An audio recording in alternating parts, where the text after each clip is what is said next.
बिस्मिल्लाहिर्रहमानिर्रहीम। अस्सलाम वालेकुम नाज़रीन, आप यूट्यूब चैनल देख रहे हैं। मैं इमरान ख़ान हूँ।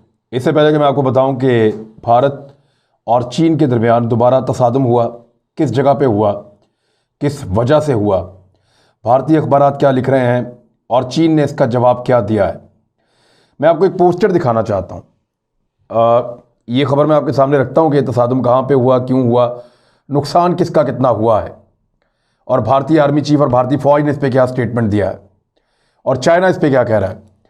लेकिन पहले आप ये पोस्टर देखें और इसको ज़रा फुल स्क्रीन में देखें। इस पर आपको तीन बंदों की शक्लें नज़र आ रही हैं। एम से मोदी, ए से अमित शाह और डी से धवल। ये नरेंद्र मोदी, अमित शाह और अजीत धवल, इन तीनों के नामों को अगर आप इकट्ठा करें तो मैड बन जाता है। MAD, मैड, पागल। और इन्होंने पूरे भारत को पागल कर दिया। और ये पोस्टर जो है ये बनाया गया है और इस पोस्टर को अब प्रमोट किया जा रहा है। आप भी इसको प्रमोट करें ताकि भारत का चेहरा जो है वो पूरी दुनिया के सामने आए। जो ऊपर का कलर आपको नज़र आ रहा है इसका, जिसमें मैट भी लिखा हुआ है MAD, और उसके ऊपर जो टॉप पे जो रंग है वो गालिब है हिंदुत्वा का। भगवा भी इसको कहते हैं, भगवा उनका झंडा है, या आप इसको कह सकते हैं ऑरेंज कलर भी। तो ये जो रंग है ये बेसिकली उनका मजहबी रंग है, हिंदुओं का। तो इसकी अक्सरियत जो है वो गालिब है। फिर इसमें आपको कुलभूषण यादव नज़र आ रहा है कि ये दूसरी ममालिक के अंदर, दूसरी रियासतों के अंदर कैसे दहशतगर्दी फैलाने के लिए अपने स्टेट के स्पॉन्सर्ड लोगों को भेजते हैं और वहाँ पे दहशतगर्दी के वाक़यात करवाते हैं। इसमें आपको डिसइंफो लैब का भी पूरा एक अक्स नज़र आ रहा है, जो ये बता रहा है इस पोस्टर में। बड़ा मुकम्मल पोस्टर है, जिसने बनाया कमाल काम किया।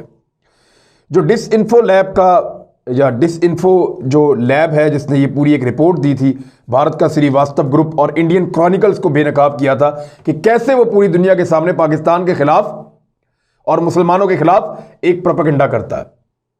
दुनिया की सबसे बड़ी प्रोपेगेंडा मशीनरी पकड़ी गई थी, इस पोस्टर में वो भी बता रहे हैं। फिर उसके बाद जो करप्शन है उसका एलिमेंट है, जो कश्मीर में मार कुटाई है वो इसके अंदर दिखाई जा रही है। जो पैलेट गन्स का ये इस्तेमाल करते हैं निहत्थे कश्मीरियों के ऊपर, वो एक नौजवान की आंखें और उसका चेहरा दिखाया गया है। और इस तरह भारतीय फ़ौज की ब्रूटैलिटीज़, और फिर मुसलमानों का एहतजाज, फिर अक़लियतों को दबाना, अपोजिशन की आवाज़ को बंद करना, मीडिया को कंट्रोल करना, ये सारा कुछ आपको इसमें नज़र आ रहा है। फिर आपको नो CAA, NPR, NRC, ये जो किसानों का एहतजाज अब शुरू हुआ है वो भी आपको इस पोस्टर में नज़र आ रहा है। एक वीडियो हाल ही में जारी हुई है, ट्विटर पे बहुत ज़्यादा गर्दिश कर रही थी, उसका एक हिस्सा मैं आपके सामने रखता हूँ। ये देखिए किसान कैसे जा रहे हैं और कितनी बड़ी तादाद में जा रहे हैं और धड़ाधड़ जा रहे हैं। इन्होंने दोबारा मार्च शुरू कर दिया है और नरेंद्र मोदी ने, अमित शाह ने, अजीत धवल ने, MAD, इन तीनों ने मिलकर भारत को मैड कर दिया है। और इनकी वजह से पूरे खित्ते की सिक्योरिटी खतरे में है। भारत के अपने अंदर के हालात तो इन्होंने खराब किए, लेकिन पूरे खित्ते को जो है वो एक आग के अंदर लपेट दिया है अपने हिंदुत्व के नजरिए की वजह से। तो जिसने भी बनाया ये पोस्टर, वो कहते हैं ना एक तस्वीर जो है उसके अंदर हज़ार अल्फाज होते हैं, तो एग्जैक्टली जिसने इस तस्वीर को मैनेज करके इसको इकट्ठा करके ऐसे दिखाया है, उसने पूरे के पूरे भारत की पिक्चर एक फोटो के अंदर आपके सामने रख दी है। तो ये फोटो जो है इसको याद रखिएगा, इसको आप शेयर भी करें ताकि लोग देखें और भारत का पूरा चेहरा इस एक तस्वीर के अंदर बहुत अच्छी तरह नजर आ रहा है। अब आ जाए इस बात पे कि भारत और चीन के दरमियान में ताज़ा क्लैश। ये क्लैश एक इलाके में हुआ है जो सिक्किम का एरिया है, और इसके ऊपर का एक टॉप का इलाका है जो जिसके एक तरफ भूटान है, इस तरफ इसके भूटान है, इस तरफ इसके नेपाल है, और इसके ऊपर जो है वो तिब्बत का इलाका है जहां चाइना है, और नीचे भारत है। ये सिक्किम जो है ये भारत ने कब्जा किया था 70s में। एक आज़ाद खुद मुख्तार रियासत हुआ करती थी, यहाँ का एक राजा था, उसकी एक बीवी थी जो अमेरिकन थी, लेकिन इसके ऊपर भारतीय फौजियों ने कब्जा कर लिया। 5000 के करीब फौजी आए और उन्होंने हमला किया, गोलियां चलाई और फिर इनके महल पे कब्जा कर लिया और फिर इनको कंट्रोल कर लिया। बाद में ये कैंसर से मर गया, इसका बेटा हादसे में मर गया, और फिर इसकी बीवी छोड़ के जो है वो अमेरिका वापस चली गई। तो भारत ने बड़ा जुल्म किया और ये सिक्किम का पूरा इलाका कंट्रोल किया। उसकी एक वजह थी, जब 62 में जंग हुई थी भारत की और चाइना की, तो उसको पता चल गया था कि हमारी एक बहुत बड़ी कमजोरी है जिसको चिकन नेक कहते हैं। मैंने इसके ऊपर आपको वीडियो करके बताई है, वो जिसको सिलीगुड़ी कॉरिडोर भी कहते हैं। बिल्कुल बारीक एक गर्दन है भारत की, जिसके एक तरफ उसकी बहुत सारी रियासतें, 7 रियासतें, और एक तरफ बाकी सारा भारत है। तो वो जो पतली सी गर्दन है ना, चाइना कभी भी चाहता तो एक दिन के अंदर या 1 घंटे के अंदर भारत को 2 टुकड़ों में डिवाइड कर देता। इससे बचने के लिए भारत को आगे कुछ ऐसा बड़ा इलाका चाहिए था जहां वो अपनी फौज को भिजवाए और चीन को रोकने की कोशिश करे, वरना वो बहुत जल्दी नीचे उस कॉरिडोर तक आ जाता जिसको सिलीगुड़ी कॉरिडोर कहते हैं।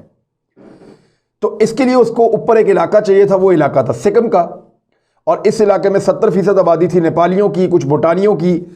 तो भारत ने इस पर कब्जा कर लिया, नेपाल में बड़ा एहतजाज भी हुआ, लेकिन ये एरिया तब से अब तक भारत के कब्जे में है, उनके कंट्रोल में है, और उन्होंने अपने आईन के अंदर शामिल करके इसको अपने मुल्क का हिस्सा बना लिया। अब यहां पे ऊपर जो इलाका है उसको कहते हैं नकोला। चाइना इस इलाके में दाखिल होना चाहता है। चाइना का क्लेम है कि ये इलाका हमारा है, और ना सिर्फ ये इलाका हमारा है बल्कि वो अरुणाचल का भी कहता है हमारा, और दीगर एरियाज भी, बहुत सारी इनकी जो बाउंड्री है वो डिफाइंड नहीं है। तो यहां पे भारतीय मीडिया के मुताबिक उन्होंने ये क्लेम किया, ये नकोला का इलाका जो है, इसको नकोला पास भी कहते हैं कुछ लोग, लेकिन नकोला का इलाका जो है, यहां पे इंडियन मीडिया ने रिपोर्ट किया। मैं DW न्यूज से शुरू करता हूं। उन्होंने कहा कि India China border troops clash इन सिक्किम। एक क्लैश हो गया इन दोनों के दरमियान, और ये सिक्किम के इलाके में हुआ है और बड़ा वायलेंट हुआ है, बहुत सारे लोग जख्मी हुए हैं। इस किस्म की इन्होंने पूरी एक रिपोर्टिंग की है। जी न्यूज अगेन इसी तरह की खबर दे रहा है कि India Chinese troops clash at Naku La in Sikkim, injuries reported on both sides. दोनों तरफ जो है वो लोग जख्मी हुए हैं फौजी, और ये इंजरीज रिपोर्ट हो रही हैं। 150 के करीब भारतीय और चीनी फौजी जो है वो आपस में लड़े हैं। इसके बाद जो खबर है वो इंडिया टुडे की है, और इनका इंडिया टुडे की जो खबर है उसमें इन्होंने ये बताया कि around 20 Chinese soldiers were reportedly injured in a clash that insured last week after the Indian troops stopped a PLA patrol team from entering the Indian territory at Naku La in Sikkim. और बहुत थोड़े 4 इंडियन फौजी इन्होंने कहा जी कि 20 चाइनीज फौजी शदीद जख्मी हुए हैं एक तसादुम में जो भारतीय और चाइनीज फौजियों के दरमियान हुई हैं, उस वक्त जब चाइनीज फौजी अपनी एक पेट्रोलिंग टीम को लेकर नकोला के इलाके में दाखिल होने की कोशिश कर रहे थे, और उसमें 4 भारतीय फौजी जख्मी हुए हैं। और इन्होंने बताया कि भारत की बहुत बड़ी कामयाबी है। अब ये खबरें भारतीय मीडिया को किसने दी? भारतीय फौज ही उनका सोर्स है, वहाँ पे मीडिया तो जाता नहीं है।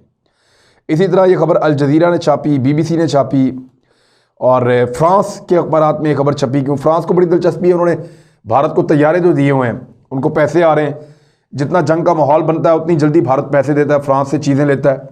तो फ्रांस के अखबारात इसको इसलिए रिपोर्ट करते हैं। अब इसकी जो असल शक्ल रिपोर्ट हुई है वो ग्लोबल टाइम्स में हुई है, जो चीन का एक सरकारी टाइप का एक अखबार है।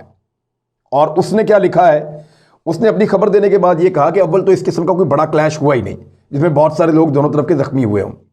छोटे मोटे क्लैशेस रोज़ाना की बुनियादों पे होते हैं, हल्की फुल्की धक्कम पेल वहाँ पे चलती रहती है, लेकिन जब भी कोई बड़ी चीज़ होती है या कोई कैजुअलिटी होती है, कोई ज़्यादा जख्मी होता है, तो फ़ौरन से पहले रिपोर्ट किया जाता है। उसके कोई SOPs बने हुए हैं, उन SOPs के अंदर ये चीज़ें आती हैं तो रिपोर्ट हो जाती हैं। तो ऐसा कुछ हुआ ही नहीं। ये भारतीय फौजियों ने बढ़के मारी हैं भारतीय मीडिया के साथ कि हमें जी ये कर दिया, वो कर दिया, इतने मार दिए, इतने जख्मी कर दिए, और भारतीय मीडिया ने बगैर तस्दीक के, बगैर भारतीय फौज के अपने सोर्सेज से तो उन्होंने पता किया, लेकिन उन्होंने फौज से कंफर्मेशन नहीं ली बतौर इदारा, और खबरें चलाना शुरू कर दी, और भारत के सारे मीडिया ने चलाई। अब हकीकत क्या है वो फिर भारतीय फौज को बाद में बताना पड़ा। जब भारतीय मीडिया ने यह सारा कुछ ऐसे क्लेम किया तो फिर भारतीय फौज ने बताया कि we have received several queries regarding a face off between Indian army and PLA troops in Sikkim sector. It is clarified that there was a minor face off at Naku La area of North Sikkim on 20th January 2021 and the same was resolved by local commanders as per established protocol। वो कह रहे हैं कि हमें बहुत सारी curies आती रहती हैं, प्रॉब्लम्स, बहुत सारे ऐसे सवाल खड़े होते रहते हैं, रिगार्डिंग फेस ऑफ, हमारा जो आपने सामना है। और ये PLA यानी पीपल लिबरेशन आर्मी जो चाइना की है उसकी और इंडियन फौज के दरमियान ऐसा होता रहता है, और सिक्किम सेक्टर पे भी होता है। और ये हम क्लियर कर दें आपको कि एक छोटा मोटा ये इस तरह का फेस ऑफ हुआ है नकोला के एरिया में 20 जनवरी 2021 को, और लेकिन उसी वक्त उसको रिजॉल्व कर लिया गया लोकल कमांडर्स के ज़रिए उन प्रोटोकॉल्स के तहत जो पहले से तयशुदा हैं। हमें क्योंकि हमारे दरमियान तय है कि लोकल कमांडर इन मामला को देख लेंगे, तो उन्होंने देख लिया, मामला तय हो गया, कोई बहुत बड़ी चीज़ हुई नहीं, बहुत माइनर सी धक्कम पेल, और ये अक्सर वहाँ पे होती है। मीडिया इज़ रिक्वेस्टेड, अब वो अपने मीडिया को जूते मार रहे हैं, जिसको गोदी मीडिया आप कहते हैं, उसको अब वो जूते मारना शुरू किए भारत की फौज ने। लेकिन अगर कोई ढीठ हो तो जितने मर्जी जूते मारे, कोई फ़र्क नहीं पड़ता। अब वो कह रहे हैं media is requested to refrain from over playing और exaggerating reports which are factually incorrect, the Indian army's statement reads. ये कह रहे हैं कि मीडिया को हम दरख्वास्त कर रहे हैं कि वो रुके ओवर प्लेइंग करने से, इस तरह की हरकतें ना करे, बढ़ा चढ़ा के चीज़ें ना बताए, एग्जैजरेट ना करे चीज़ों को, और ऐसी चीज़ें ना बताए जो फैक्चुअली गलत हैं, जिनका हकीकत से कोई ताल्लुक नहीं है। ये भारतीय फौज ने भारतीय मीडिया को एक और मर्तबा आईना दिखाया है कि आप वही रिपोर्ट करें जैसा होता है। अब पाकिस्तान के मामले में नहीं कहते। पाकिस्तान के मामले में अगर भारतीय मीडिया ये चला दे कि कल सुबह भारतीय फौज ने पाकिस्तान के 1,500 फौजी शहीद कर दिए हैं, तो भारतीय फौज इस तरह की बात जो है वो शायद ना करे। वहाँ जितना मर्जी बढ़ा चढ़ा के बताएं, जितना मर्जी झूठ बोलें, क्योंकि पाकिस्तान छोटा मुल्क है, भारत उसको दबाना चाहता है और यहाँ पे चीज़ों को किसी और तरह डील और टैकल करता है।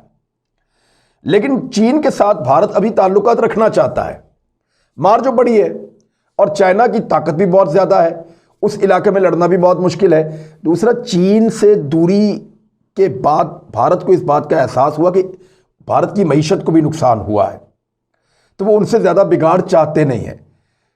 पाकिस्तान उनके लिए इतनी बड़ी मजबूरी नहीं है, लेकिन चाइना उनके लिए एक मजबूरी है, और चाइना की ताकत भी ज़्यादा है, लिहाजा वहाँ पे झूठ बोलना, इससे उनका गुजारा नहीं होता। दूसरी जगह पाकिस्तान के खिलाफ वो बहुत बड़े बड़े झूठ बोलते हैं, surgical strike, aerial strike, surprise और पता नहीं क्या कुछ वो कहते रहते हैं, तो इससे उनको फ़र्क नहीं पड़ता। तो यह भारतीय फौज की जो बुज़दिली है वो साफ जाहिर हो रही है कि जैसे ही भारतीय मीडिया ने कोई झूठ बोला तो भारतीय फौज ने कहा नहीं हमने नहीं मारा, झूठ ना बोलें आप, ऐसा कुछ नहीं हुआ, गलत खबरें ना दें आप, छोटा मोटा मामला हुआ था, ऐसा कुछ नहीं हुआ। लोकल कमांडर्स ने रिजॉल्व भी कर लिया था आपस में मिलकर। अब 9वीं मरतबा इनके मुज़ाकरात अब चल रहे हैं इस वक्त। 8 मरतबा नाकाम हुए हैं चाइना के साथ मुज़ाकरात में, अमन आ ही नहीं रहा। फौजें वहीं पे खड़ी हैं और बहुत बड़ी तादाद में, लगभग दोनों तरफ से मिला के 1 लाख से ज़्यादा फौजी इस वक्त खड़े हुए हैं लाइन ऑफ एक्चुअल कंट्रोल के दोनों तरफ। तो बड़ी टेंस सिचुएशन है। अब इस टेंस सिचुएशन में एक स्टेटमेंट बड़ा मज़ेदार आया, और वो है भारतीय आर्मी चीफ का। भारतीय आर्मी चीफ ने खुद तस्लीम कर लिया है कि वो शदीद ज़हनी दबाव का शिकार हैं। यानी सवालात और जवाब हो रहे थे, क्योंकि थोड़े दिन पहले मैंने आपको एक रिपोर्ट दी थी जिसमें बताया गया था कि भारत की जो फ़ौज के 13 लाख अफराद हैं, यानी भारत की आधी फ़ौज या आधी से ज़्यादा फ़ौज जो है वो सख्त तरीन ज़हनी दबाव का शिकार है। लगभग 2000 भारतीय फ़ौजी पिछले 12 साल में खुदकुशी कर चुके हैं, बहुत बड़ी तादाद है। और इस रिपोर्ट पर तबसरा करते हुए जो भारतीय आर्मी चीफ हैं उनके कहा कि जी मैं तो खुद एक ज़हनी दबाव का शिकार हूँ और शदीद ज़हनी दबाव का शिकार हूँ। लेकिन फिर बाद में वो बात संभालते हुए उन्होंने कहा जी कि दबाव बाद का अच्छा होता है और हम दबाव से निकलने के लिए कुछ इकदाम कर रहे हैं। तो दबाव में तो भारतीय आर्मी चीफ आएगा जब इस किस्म का मैड ग्रुप ऊपर आगे बैठा हुआ है, नरेंद्र मोदी, अमित शाह, धवल, मैड, जब ये ऊपर आगे बैठे हुए हैं और अजीबोगरीब हरकतें कर रहे हैं, पूरे मुल्क को आग लगाई हुई है, हर जगह पे कोई ना कोई तनाज़ा खड़ा किया हुआ, किसानों से ये लड़ रहे हैं, अकलियतों से ये लड़ रहे हैं, मुसलमानों से ये लड़ रहे हैं, कश्मीर जो है वहाँ पे इन्होंने जुल्म किया हुआ है, अजीबोगरीब कवानीन ये लेकर आ रहे हैं। दुनिया में इनकी जो ताल्लुकात है अपने आसपास के ममालिक से जो बड़े शानदार हुआ करते थे वो ख़राब हो रहे हैं। नेपाल हाथ से निकल गया, ईरान हाथ से निकल गया, अफगानिस्तान हाथ से निकल गया, बर्मा हाथ से निकल गया, बांग्लादेश हाथ से निकल गया, श्रीलंका हाथ से निकल गया। तो जाके दूर दूर ममालिक से, अमेरिका से और अरब ममालिक से और इसराइल से ताल्लुकात बनाकर कितना हासिल कर लेंगे। रशिया के साथ भी अब वो बात नहीं है भारत की। तो जब इस किस्म के लोग मौजूद होंगे मुल्क के अंदर और हुकूमत चला रहे होंगे, मैड ग्रुप, तो दबाव तो आएगा, और आर्मी चीफ पे तो सबसे ज़्यादा आएगा, क्योंकि इस खित्ते के अंदर भारतीय आर्मी जो है वो एक हकीकत है, और उसका मुकाबला दो बहुत बड़ी आर्मीज़ के साथ है। एक तरफ पाकिस्तान है, एक तरफ चाइना है, और दोनों तरफ से भी दबाव आ रहा है, मुल्क के अंदर से भी दबाव आ रहा है। तो ज़हनी तनाव और ज़हनी दबाव तो यकीनन होगा। तो ये जी इस वक्त की सारी कहानी है कि सिक्किम के ऊपर का एक इलाका है नकूला, और ये भारत ने बाकायदा कब्ज़ा किया हुआ था। और इसके बादशाह की शक्ल आप अगर देखें गौर से, और इसकी मलका तो अमेरिकन है, लेकिन वो आपको पता चलता है कि ये चाइनीज़ लोग हैं, चाइनीज़ शक्ल के लोग हैं, और वो चीन से मदद भी हासिल करने के लिए कह चुके थे। इवन पाकिस्तान के वज़ीर ख़ारजा से भी उन्होंने अपनी मौत से पहले कहा था कि हमारी भारत से जान छुड़ाई जाए, लेकिन भारत ने इस इलाके पर भी ज़बरदस्ती कब्ज़ा किया हुआ है। और आज वहाँ के लोग भी भारत को और भारतीय फ़ौज को कोई इतनी अच्छी नज़र से नहीं देखते। लिहाजा चाइना हो सकता है कि आने वाले दिनों में इस इलाके में मज़ीद कार्रवाई करे और ये इलाका भारत से वापस लेने की कोशिश करे। अब तक के लिए इतना ही। अपना ख्याल रखिएगा, अपने इस चैनल का भी। अल्लाह हाफ़िज़।